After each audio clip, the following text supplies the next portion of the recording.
C'est intéressant de mettre un peu en perspective ce qui se passe pour les ados, les adolescents, et ce qui se passe pour les bébés.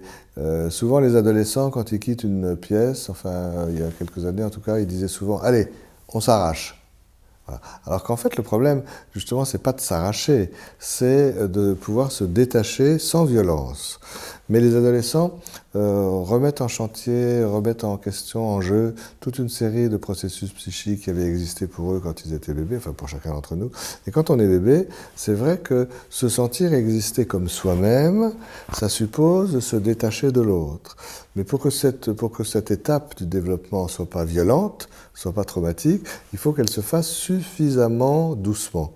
On ne sait pas très bien comment mesurer ça, mais enfin on sent bien qu'une une autonomisation trop rapide du bébé, ça risque d'être violent, et une autonomisation trop lente, ben, le bébé et l'adulte restent dans une espèce de fusion, comme ça n'en finit plus.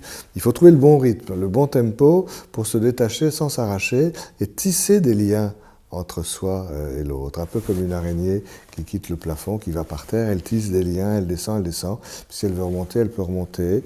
Mais c'est pas, elle ne se jette pas par terre, quoi.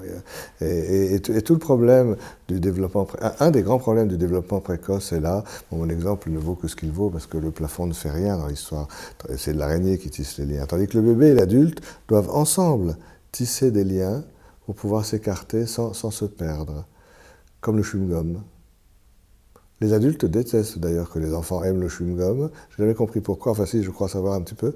C'est parce que alors ils leur racontent des tas de bêtises, qu'il ne faut pas avaler les chewing-gums, que ça colle le ventre. Enfin, aucun enfant ne s'est jamais collé le ventre en avalant du chewing-gum.